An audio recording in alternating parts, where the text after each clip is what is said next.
যেটা মূল বিষয়, সলাৎ পরিত্যাগকারীর পরিণাম কি?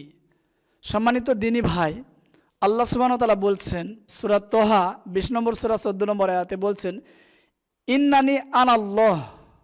আল্লাহ বলছেন এই কথা, ইন্নানি আনাল্লাহ, নিশ্চয়ই, ইন্নানি আমি, আমি আল্লাহ, আমি আল্লাহ। আল্লাহ ঘোষণা দিচ্ছেন সূরা তোহা 20 নম্বর সূরা 14 নম্বর আয়াতে, আমি আল্লাহ, এটা আমি নিজে ঘোষণা দিচ্ছি। আল্লাহ বলছেন যে আমি আল্লাহ, লা ইলাহা ইল্লা, লা ইলাহা, আমি ব্যতীত পৃথিবীতে আর প্রকৃত কোনো মাবুদ নেই, ইল্লা আনা ফাআবুদুনি, তোমরা একমাত্র আমার ইবাদত করো, আমার ব্যতীত অন্য কারো ইবাদত করো না। আর লা ইলাহা ইল্লাল্লাহ, প্রকৃত মাবুদ আল্লাহ ব্যতীত কেউ নেই, তিনি ঘোষণা দিচ্ছেন। তার মানে এতটুকু দ্বারা বোঝা যাচ্ছে মাবুদ অনেক রয়েছে। লা ইলাহা ইল্লাল্লাহ এর মানে আল্লাহ ব্যতীত প্রকৃত কোনো মাবুদ নেই, প্রকৃত উপাস্য নেই। তাছাড়া মাবুদ কিন্তু অনেক রয়েছে, লাত মানাত উজ্জা দেব দেবী, অনেক মাবুদ রয়েছে, আমরা অনেকের ইবাদত করি না? মুসলিম হয়েও আমরা অনেকের ইবাদত করি, মুসলিম হয়েও শিরিক করি। যাই হোক, আমার ওই বিষয় শিরিকের না, বিষয় সলাৎ পরিত্যাগকারীর পরিণাম কি।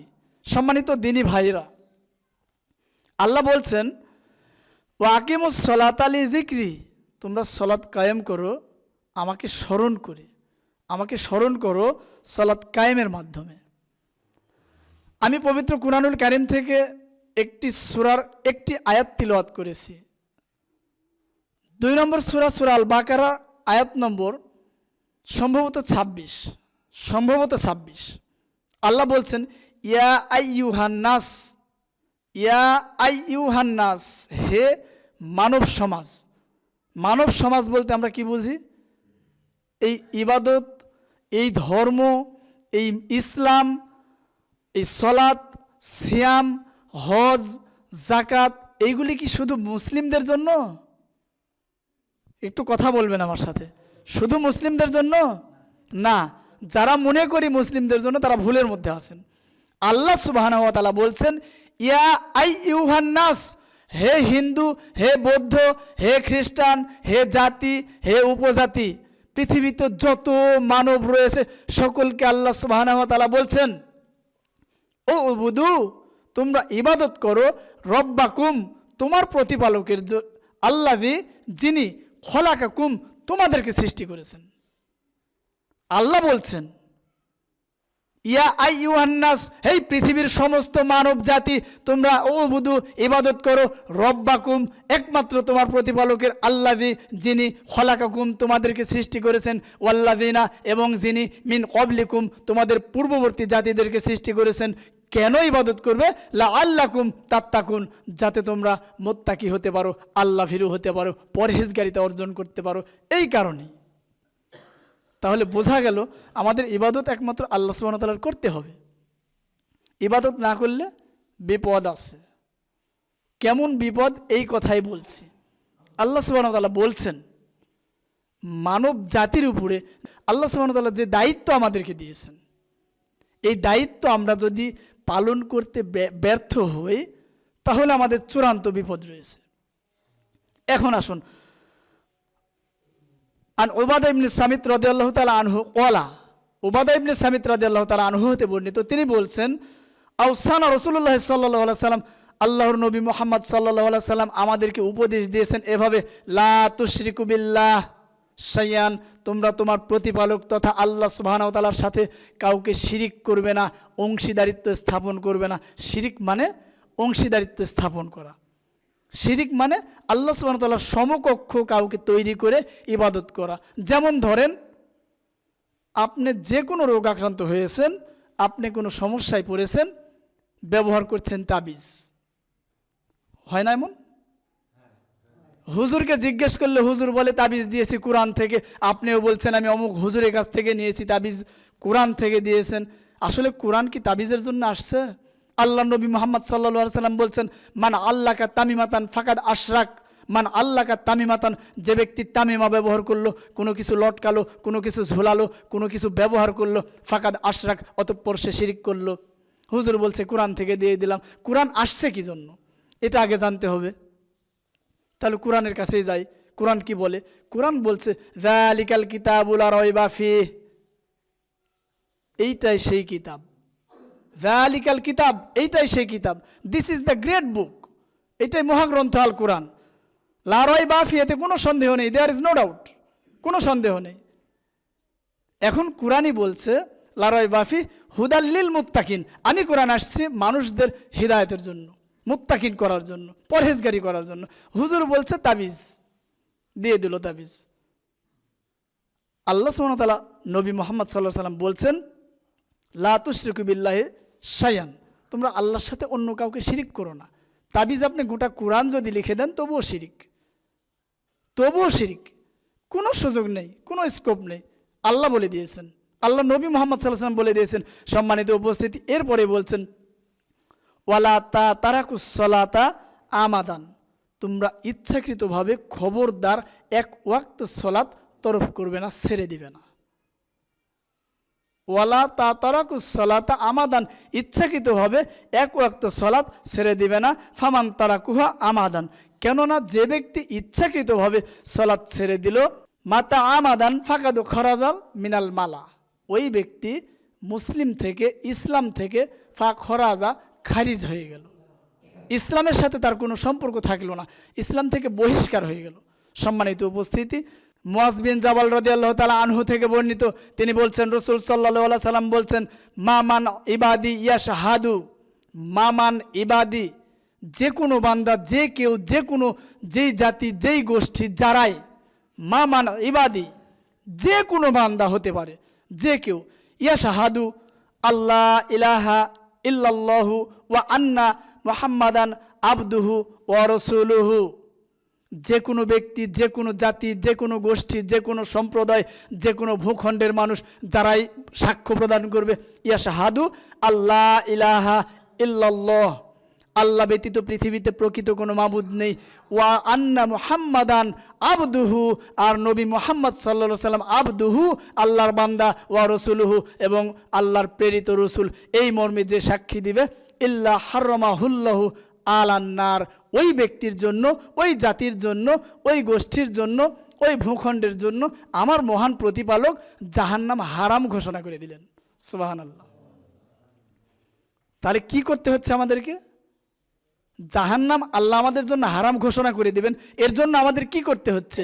শুধু বলতে হচ্ছে লা ইলাহা ইল্লাল্লাহ, লা ইলাহা ইল্লাল্লাহ ওয়া আন্না মুহাম্মাদান আবদুহু ওয়া রাসূলুহু, আল্লাহ ব্যতীত পৃথিবীতে প্রকৃত কোনো মাবুদ নেই, এবং নবী মুহাম্মদ সাল্লাল্লাহু আলাইহি সাল্লাম আল্লাহর প্রেরিত বান্দা এবং রসুল।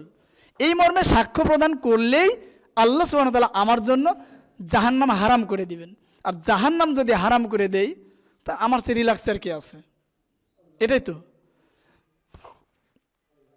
এরপরে আতবান বিন মালিক রাদিয়াল্লাহু তাআলা আনহু, তিনি বলছেন, প্রখ্যাত সাহাবী মুআজ বিন জাবাল রাদিয়াল্লাহু তাআলা আনহু, আতবান বিন মালিক রাদিয়াল্লাহু তাআলা আনহু, প্রখ্যাত সাহাবী, তিনি বলছেন ফা ইন্নাল্লাহা হাররামা আলান নার, নিশ্চয়ই নিশ্চয়ই আল্লাহ সুবহানাহু ওয়া তাআলা আপনার জন্য জাহান্নাম হারাম করে দিবেন। মান কলা, যে ব্যক্তি বলবে, যে কোনো ব্যক্তি হতে পারে, মান কলা, যে কোনো ব্যক্তি যদি বলে লা ইলাহা ইল্লাল্লাহ ইয়াবতাগি বিযালিকা ওয়াজহাহুল্লাহ, যে কোনো ব্যক্তি যদি বলে অন্তর থেকে আল্লাহ সুবহানাহু ওয়া তাআলার সন্তুষ্টি অর্জন করার জন্য, ওয়াজহুল্লাহ, আল্লাহর সন্তুষ্টি অর্জন করার জন্য যে বলল লা ইলাহা ইল্লাল্লাহ, ওই আগেই বলে গেলাম ফা ইন্নাল্লাহু হারামাল্লাহ, আল্লাহ হারাম ঘোষণা করলেন জাহান্নাম ইলান্নার, তার জন্য জাহান্নাম হারাম ঘোষণা হয়ে গেছে। শুধু এতটুকু বাক্য লা ইলাহা ইল্লাল্লাহ, আল্লাহ ব্যতীত প্রকৃত কোনো মাবুদ নেই, এটা বলতে হবে কোথায় থেকে? অন্তর থেকে। এখন আসেন, লা ইলাহা ইল্লাল্লাহ এটা শুধু মুখে বললেই হয়ে যাবে? প্রশ্ন আপনাদের কাছে। লা ইলাহা ইল্লাল্লাহু মুহাম্মাদুর রাসূলুল্লাহ, লা ইলাহা ইল্লাল্লাহু ওয়া আন্না মুহাম্মাদান আবদুহু ওয়া রাসূলুহু, এতটুকু বাক্য শুধু মুখে বলবো আর আল্লাহ আমার জন্য জাহান্নাম হারাম ঘোষণা করে দিবেন, সারা জীবন যত অপকর্ম, যত অন্যায় করে বেড়াবো, আর এসে বলবো, দিন শেষে বলবো লা ইলাহা ইল্লাল্লাহ, হয়ে গেল? সম্মানিত দিনী ভাই ও বোনেরা, সম্মানিত দিনী ভাইয়েরা, এক খেয়ালে লক্ষ্য করবেন আমার কথা, আমি খুব ভেঙে ভেঙে কথা বলবো যাতে আপনি সহজে বুঝতে পারেন। লা ইলাহা ইল্লাল্লাহ বলতে আমরা বুঝি পৃথিবীতে প্রকৃত কোনো মাবুদ নেই। লা ইলাহা ইল্লাল্লাহ বলতে আমরা বুঝি কোনো ডাক্তার যখন প্রেসক্রাইব করবে, প্রেসক্রাইব করার পর রুগীর কাছ থেকে টাকা নেবে, এটা স্বাভাবিক কথা, কেননা সেটা তার কর্ম। কোনো কোম্পানির কাছ থেকে মাসোয়ারা নিতে পারবে না, এর মানে লা ইলাহা ইল্লাল্লাহ। বুঝেননি মনে হয় কথা, বুঝে আসেনি। আবারও বলছি, আপনি হলুদ ভাঙ্গাচ্ছেন, হলুদের ব্যবসায়ী, আপনি মরিচ ভাঙ্গাচ্ছেন, মরিচের ব্যবসায়ী, হলুদের মধ্যে ময়দা বা অন্য ভেজাল, মরিচের মধ্যে অন্য ভেজাল দিবেন, আপনি জিরার মধ্যে সল্লাকার বিচি দিবেন আর বলবেন লা ইলাহা ইল্লাল্লাহ, হলো না। আপনি সাক্ষ্য দিচ্ছেন পৃথিবীতে প্রকৃত মাবুদ আল্লাহ, তিনি ব্যতীত আর কেউ নেই, কিন্তু আপনি দাসত্ব, আবদু ইবাদা ও আবদু বান্দা, মানে দাসত্ব করছেন আপনি কার? শয়তানের। আপনি সাক্ষ্য দিচ্ছেন কি? আল্লাহ আমার প্রকৃত মাবুদ, আর দাসত্ব করছেন কার? দাসত্ব করার কথা ছিল কার? আল্লাহর, কিন্তু আপনি দাসত্ব করছেন শয়তানের। তাহলে সাক্ষী প্রদানের মধ্যে গরমিল হয়ে গেল, দুইটা হয়ে গেল, তাই হলো না? আপনি সাক্ষ্য দিচ্ছেন লা ইলাহা ইল্লাল্লাহ, এই কথাটা অন্তর থেকে আসতে হবে। লা ইলাহা ইল্লাল্লাহ তথা ঈমান যখন নিয়ে আসবেন কোনো কিছুর উপরে, ঈমানটা একেবারে দৃঢ় হতে হবে। কেমন ঈমান? এই লা ইলাহা ইল্লাল্লাহ বলতে গেলে তিনটা জিনিস লাগবে। প্রথমত মুখে উচ্চারণ করা লা ইলাহা ইল্লাল্লাহ, আল্লাহ ব্যতীত পৃথিবীতে প্রকৃত কোনো মাবুদ নেই, এটা অন্তর থেকে মেনে নেওয়া এবং কাজে বাস্তবায়ন করা, এই তিনটা জিনিস লাগবে। আপনি বলছেন মুখে লা ইলাহা ইল্লাল্লাহ, কাজে লণ্ঠনাঠন, হলো না। বুঝেননি মনে হয় কথা, বুঝে আসছে? কাজে লণ্ঠনাঠন, এই লা ইলাহা ইল্লাল্লাহর কোনো দাম নেই। একজন হিন্দু মুখে বলতে পারে লা ইলাহা ইল্লাল্লাহ, একজন হিন্দু, আপনারা শুনে থাকবেন, অনেকেই বলে, আপনাদের সাথে যাদের খাই খাতির আছে অনেকেই বলে লা ইলাহা ইল্লাল্লাহ, বলতেছে এটা মামুলি ব্যাপার তাদের কাছে, মামুলি ব্যাপার না। আসলে বলা মানেই যদি হয়ে যেত তাহলে তো হচ্ছে না, তাহলে তো সবাই জান্নাত, সবাই জান্নাতি। আমিও চাই সবাই জান্নাতে যাক, আল্লাহ সুবহানাহু ওয়া তাআলা চান তার বান্দাগুলি সবাই জান্নাতে যাক, তিনি এটাই চান। কারণ আমরা যে আল্লাহর বান্দা, আল্লাহ যে ক্ষমাশীল, ক্ষমা করতে ভালোবাসেন আল্লাহ, কিন্তু আমরা চাইতে জানি না। সম্মানিত উপস্থিতি, এরপরে রাসূল সাল্লাল্লাহু আলাইহি সাল্লাম আরও বলছেন মামান আহাদা, যে কোনো ব্যক্তি, একজন, আহাদা মামান আহাদা, যে কেউ হতে পারে, এনিবডি, যে কেউ হতে পারে, ইয়াশহাদু আল্লা ইলাহা ইল্লাল্লাহু ওয়া আন্না মুহাম্মাদান সাদাকান, ওয়া আন্না মুহাম্মাদুর রাসূলুল্লাহ সাদাকান, যে কোনো ব্যক্তি অন্তর থেকে যদি এই কথা বলে লা ইলাহা ইল্লাল্লাহ, এবং সেটা কিভাবে বলতে হবে? মিন কলবি, অন্তর থেকে যদি বলে আল্লাহ সুবহানাহু ওয়া তাআলাকে সন্তুষ্ট অর্জন করার জন্য, ইল্লা হারামাহু আলান্নার, ওই ব্যক্তির জন্য আল্লাহ জাহান্নাম হারাম করে দিবেন। স্পষ্ট প্রমাণিত কথা, সহিহুল বুখারী হাদিস দ্বারা প্রমাণিত, আল্লাহ হারাম করে দিবেন। এই হারামটা অন্তর থেকে বলার পাশাপাশি আমাকে কাজে প্রমাণ দেখাতে হবে। সম্মানিত উপস্থিতি, সলাৎ পরিত্যাগ, সলাৎ যখন আদায় করব আমরা বুধু ইবাদত করব, মানে দাসত্ব করব কার? এই মর্মে আমি কিছুক্ষণ বলে নিলাম, এটা দাসত্ব করতে হবে আমার একমাত্র প্রতিপালক আল্লাহ সুবহানাহু ওয়া তাআলার। এতটুকু অংশ দ্বারা এতটুকু বোঝা গেল। এখন আমরা যে সলাতি ব্যক্তি, নামাজি ব্যক্তি যারা দাবি করি, তারা কারা? বেনামাজি কারা? এটা এখন বুঝে নিই একটু। না বুঝলে তো কে বেনামাজি, কে কাফের, কে জাহান্নামে যাবে, এটা বোঝা মুশকিল। সুতরাং নামাজি ব্যক্তি আমরা একটু বুঝে নিই। আমরা তাসবিহ তাহলিল করি না সালাত শেষে? সুবহানাল্লাহ সুবহানাল্লাহ আলহামদুলিল্লাহ করি তো, করি না? 33 বার 33 বার 33 বার 34 বার, অথবা যদি লা ইলাহা ইল্লাল্লাহ, এটা আরেকটা বাক্য আছে, ওটা যদি বলি ওটাও 33 বার। যদি আপনি ইচ্ছাকৃতভাবে 33 বারের জায়গাতে একবার কম বলেন, অথবা ইচ্ছাকৃতভাবে একবার বেশি বলেন, জেনে বুঝে, কি করে? একবার কম বললাম, বাকি 32 বারের সওয়াব আমি পাবো। একবার বেশি বললাম, একবারের সওয়াব আমি পাবো। রমজান মাসে 30টা সিয়াম অথবা 29টা সিয়াম, এক মাস, আপনি ইচ্ছাকৃতভাবে একটা ছেড়ে দিলেন, বাকি 28 অথবা 29টার সওয়াব আমি পাবো। 7টা তওয়াফ করতে হয় হাজি সাহেবরা যারা আছেন, ইচ্ছাকৃতভাবে একটা কম বা একটা বেশি যদি করেন, কম করলে 6টার পাবো, বেশি করলে একটার বেশি পাবো, এমন যদি ভেবে থাকেন, ভুল ধারণা আপনার।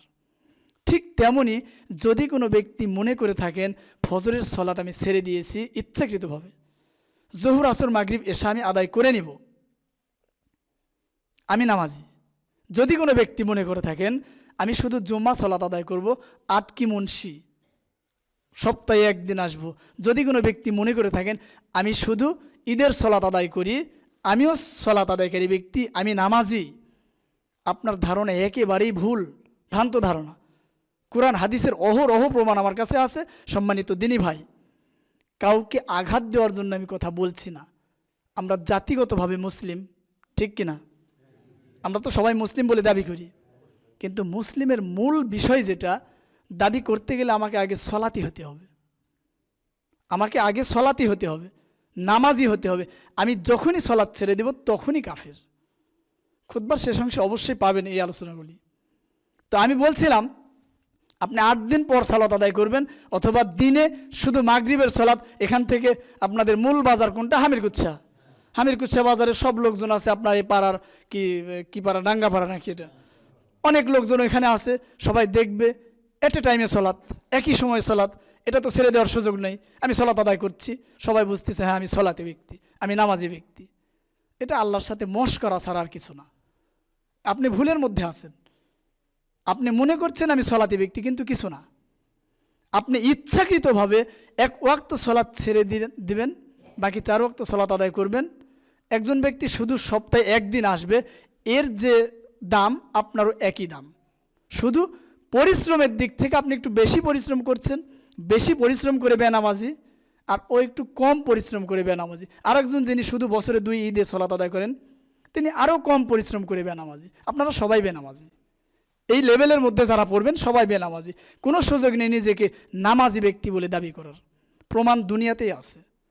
যেহেতু বলছি সময় শর্ট, কোরআন হাদিস দিয়ে বলবো না, প্রমাণ দুনিয়াতে আছে। দেখেন আপনারা এখানে এসএসসি, ইন্টারমিডিয়েট, এইচএসসি, উচ্চতর যারা বা স্নাতক বিভিন্ন পরীক্ষায় অংশগ্রহণ করেন, তো করেন না? আছেন না? ছাত্র ভাইয়েরা আছেন না? 10টা পরীক্ষা হয় এসএসসিতে, হয় না? 4 সাবজেক্ট বাদে 10টা। এই 10টা পরীক্ষার মধ্যে ইচ্ছাকৃতভাবে আপনি একটা পরীক্ষায় অ্যাটেন্ড হবেন না, অথবা অ্যাটেন্ড হয়েছেন শুধু নাম ঠিকানা লিখে রাখবেন, কিচ্ছু লিখবেন না, তার মানে ওটাও অ্যাটেন্ড না। বাকি সবগুলিতে আপনি 80-র উপরে 80% মার্কস পেয়েছেন, তার মানে এই একটাতে যদি পেতেন গোল্ডেন প্লাস, সবগুলিতে প্লাস মানে গোল্ডেন প্লাস, তাই না? আপনি একটাতে ফেল করলেন ইচ্ছাকৃতভাবে, আপনার কি এই বছর পাশ করার, উত্তীর্ণ হওয়ার সুযোগ আছে? এটা কিন্তু কমন সেন্স। আর কোনো হাদিস কোরআন লাগবে আমি বেনামাজি এটা বোঝাতে? আর কিছু লাগবে? আচ্ছা, লাগবে না। এইবারে আসেন, যারা বেনামাজি তাদের মেয়ের বিয়েও হবে না। বিপজ্জনক বিষয় না? আমাদের যত ইসলামী ফকি রয়েছেন, ফকি মানে ইসলামী বিদ্বান যতগুলি রয়েছেন, তাদের যত সংক্ষিপ্ত এবং বিস্তারিত পুস্তক রয়েছে, এই মর্মে আল্লাহ সুবহানাহু ওয়া তাআলার বিধান তারা যেভাবে লিখেছেন, বিস্তারিত বা সংক্ষেপে, প্রত্যেকটা গ্রন্থে আপনি পাবেন এই মর্মে। আপনার মেয়ে নামাজি, আপনি নামাজি না, আপনার মেয়ের আপনি ওলিও হতে পারবেন না, আপনার মেয়ের ওলিও হতে পারবেন না। ইবনু আব্বাস রাদিয়াল্লাহু তাআলা আনহু বলছেন, সঠিক বুদ্ধিসম্পন্ন ওলি ব্যতীত মেয়ের বিয়ে দেওয়া, ওলি হওয়া যায় না। আর সঠিক বুদ্ধি যিনি ইসলামকে মেনে নেন, আর সবচেয়ে জঘন্যতম নির্বুদ্ধিতা যিনি ইসলামের বহির্ভূত ব্যক্তি, সবচেয়ে জঘন্যতম নির্বুদ্ধিতা। ইবনু আব্বাস রাদিয়াল্লাহু তাআলা বলছেন, আল্লাহ সুবহানাহু ওয়া তাআলা বলছেন, ওয়া মাইয়ারগবু আম মিল্লাতি ইব্রাহিমা ইল্লা মান সাফিহা নাফসাহু।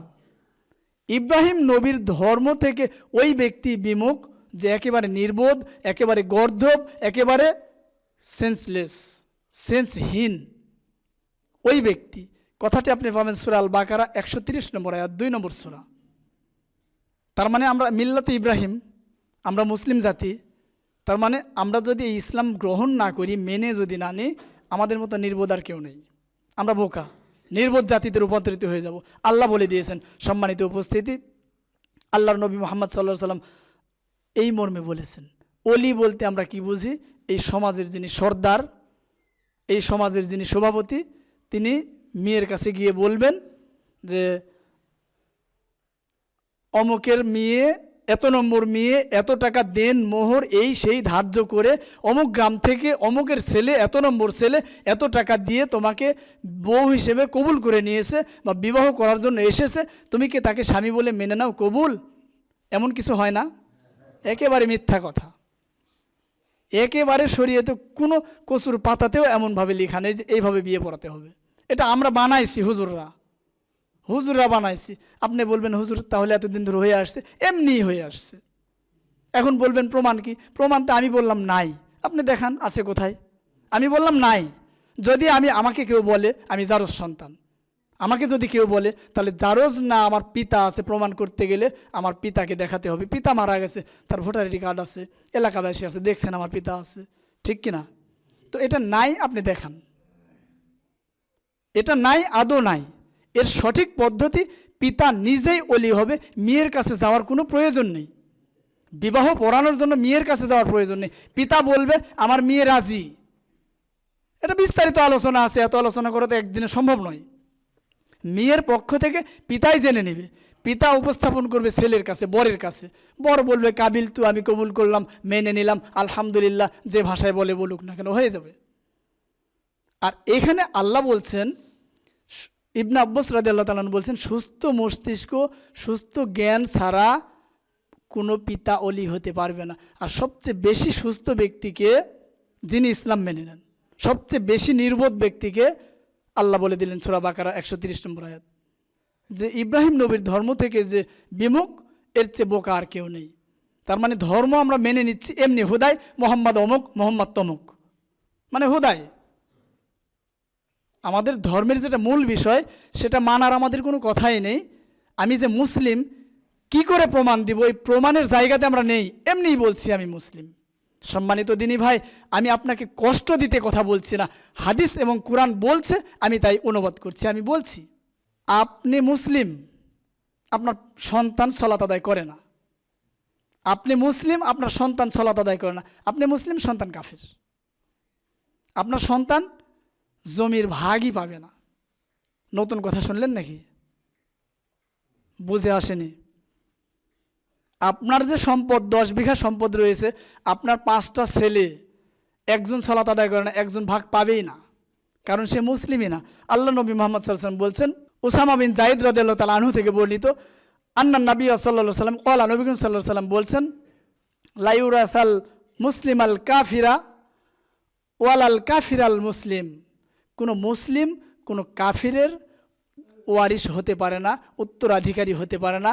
কোনো কাফির কোনো মুসলিমের উত্তরাধিকারী হতে পারে না। রাওয়াহুল বুখারী, বুখারী মুসলিমের হাদিস। কোনো মুসলিম কোনো কাফিরের উত্তরাধিকারী হতে পারে না, কোনো কাফির কোনো মুসলিমের উত্তরাধিকারী হতে পারে না। তার মানে আপনি পিতা মুসলিম না হলে, আপনার মেয়ে যদি মুসলিম হয়, আপনি বিয়ে পড়াতে পারছেন না। আপনার মেয়ে বা ছেলে যদি মুসলিম না হয়, আপনি যদি মুসলিম হন, আপনার জমির ভাগ সে পাচ্ছে না। এরপরে আরও মজার বিষয় দেখেন, মারাত্মক বিষয়।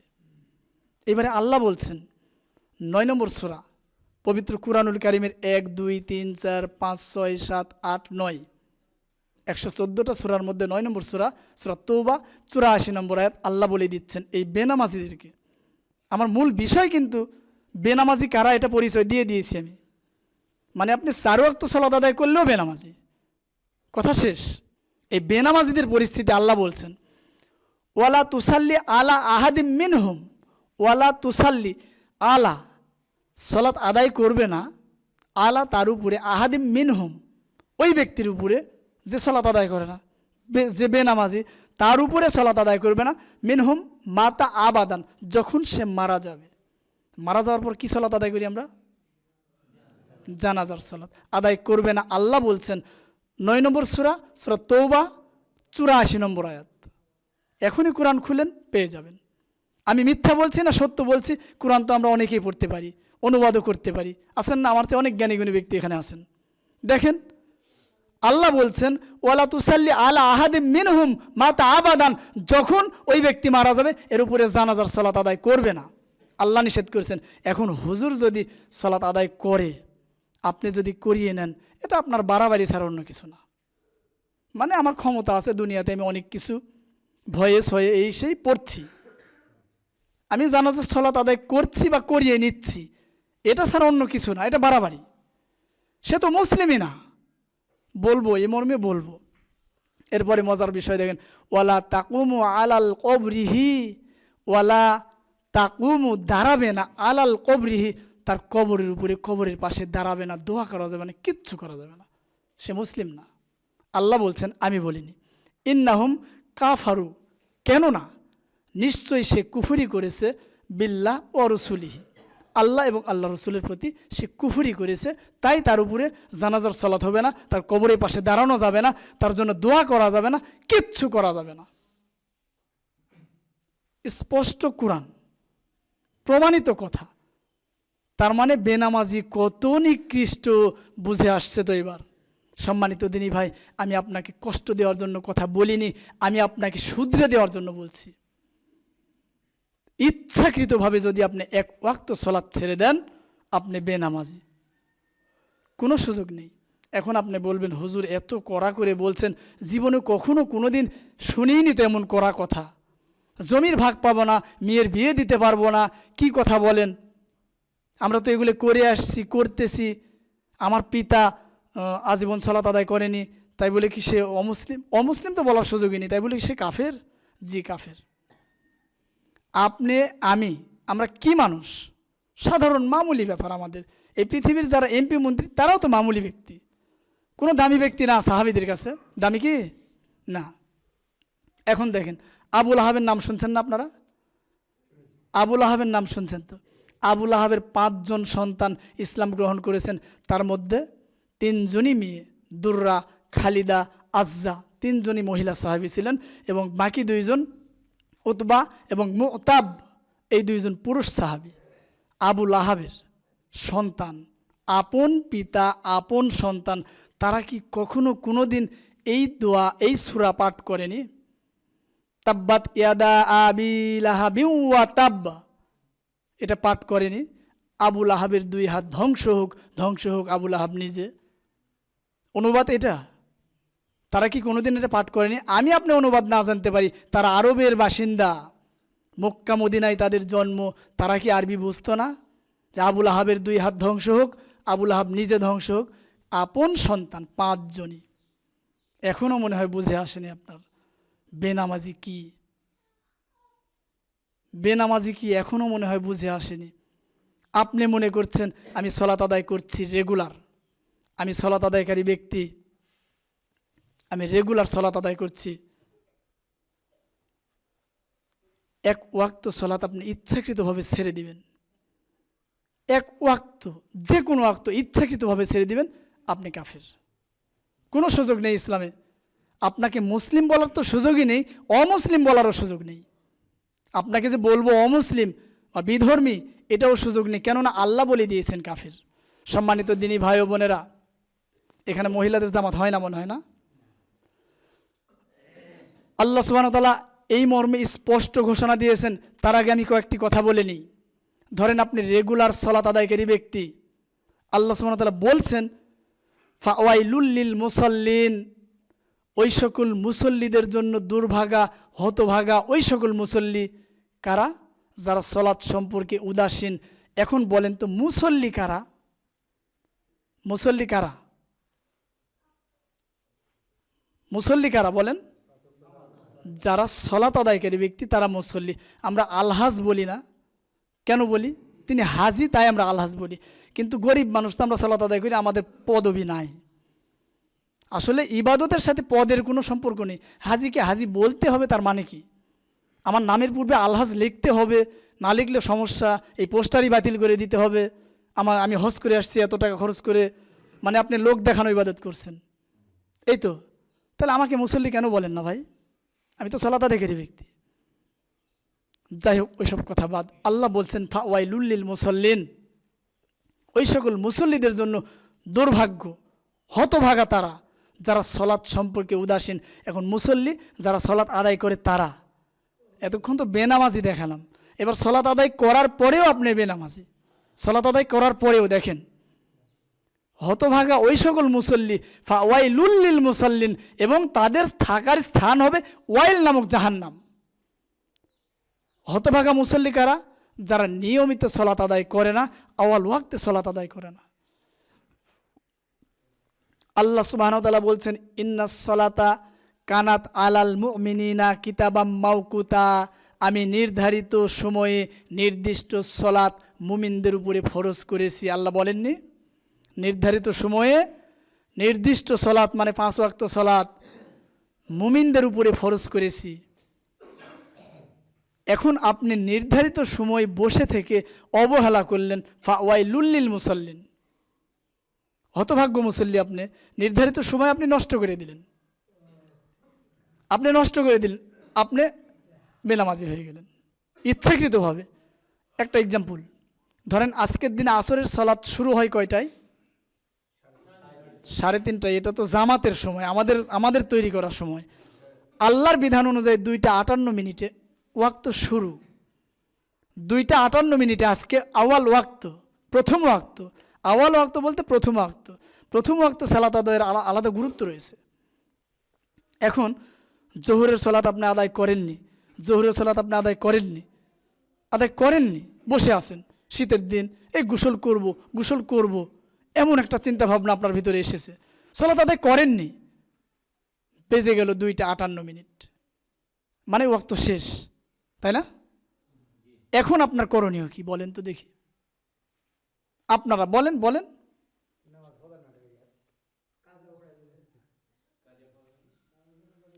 আপনার করণীয় কি? জোহরের সালাত আগে পড়বো না আসরেরটা আগে পড়বো নাকি পড়বো না? 3টে অপশন দিলাম, বলেন। হলো না, কোনোটাই হলো না। কিয়ামত পর্যন্ত জোহরের সালাত আদায় করলে আপনার সালাত হবে না, কারণ আপনি ইচ্ছাকৃতভাবে অবহেলা করে সালাত ছেড়ে দিয়েছেন। ইচ্ছাকৃতভাবে অবহেলা করে সালাত ছেড়ে দিয়েছেন, আপনি ওয়াক্ত ছেড়ে দিয়েছেন। আমি শুরুর থেকে এই বক্তব্য দিয়ে আসছি, ইচ্ছাকৃতভাবে যে ব্যক্তি 1 ওয়াক্ত সালাত ছেড়ে দিল সে কাফের। নতুন করে জি, ইসলামের শরীয়তের বিধানের আওতায় আপনি পড়ে গেলে আপনার অনেক সুযোগ রয়েছে। একসঙ্গে 2 সালাত আদায় করবেন, আপনি 2 রাকাত সালাত আদায় করবেন জোহরের, অনেক সুযোগ আপনার জন্য রয়েছে। আমি বলেছি ইচ্ছাকৃতভাবে আগে জোহর, ইচ্ছাকৃতভাবে সারা যদি শরীয়তের পদ্ধতি অনুযায়ী আপনি পড়ে যায়, শরীয়তের পদ্ধতির মধ্যে আপনি পড়ে গেলে সেটা ভিন্ন বিষয়, সেটা তো শরীয়ত আপনাকে সুযোগ দিয়েছে। অনিচ্ছার বিষয় ভিন্ন, ইচ্ছাই। এখন আপনাকে প্রথমত মুসলিম হতে হবে। আপনি ইচ্ছাকৃতভাবে সালাত ছেড়ে দিলেন, যে অনিচ্ছায় ছেড়ে দেননি তো। এই মর্মে অহরহ প্রমাণ রয়েছে। সম্মানিত উপস্থিতি, সংক্ষিপ্ত আকারে আপনাকে প্রমাণ কয়েকটি দেখানোর জন্য নিয়ে আসছি, কোনো বিস্তারিত বলবো না। দেখেন সূরা তওবা 9 নম্বর সূরা 5 এবং 6 নম্বর আয়াত খুলে দেখেন, যিনি বেনামাজি তিনি কাফের, তিনি জাহান্নামে যাবেন। আল্লাহ বলে দিয়েছেন, আমি বলিনি। সূরা তওবা 9 নম্বর সূরা 11 নম্বর আয়াত, বেনামাজি কাফের জাহান্নামে যাবে। আল্লাহ বলে দিয়েছেন সূরা মারিয়াম 19 নম্বর সূরা 58 59 নম্বর আয়াত, বেনামাজি কাফের জাহান্নামে যাবে। আল্লাহ বলে দিয়েছেন সূরা মুদাসসির 74 নম্বর সূরা 41 থেকে 43 নম্বর আয়াত, বেনামাজি কাফের জাহান্নামে যাবে। আল্লাহ বলে দিয়েছেন আল মাউন, আমি একটু আগে যেটা বললাম, ফাওয়াইলুল লিল মুসাল্লিন, হতভাগ্য মুসল্লি তারা, এই যে এরা, আল্লাহ বলে দিয়েছেন। এরপরে নামাজ যিনি চুরি করেন, আচ্ছা সময় তো শেষের পথে, আরেকটু বলে নিই, আমি আরেকটু বলে শেষ করি, অসুবিধা হচ্ছে কি আপনাদের? আচ্ছা, যিনি নামাজ চুরি করে, রসুল সাল্লাল্লাহু আলাইহি সাল্লামকে জিজ্ঞেস করা হলো, রসুল সাল্লাল্লাহু আলাইহি সাল্লামকে জিজ্ঞেস করলেন, ইয়া রাসূলুল্লাহ, নামাজ চোর এটা আবার কেমন কথা? নামাজ কিভাবে মানুষ চুরি করে?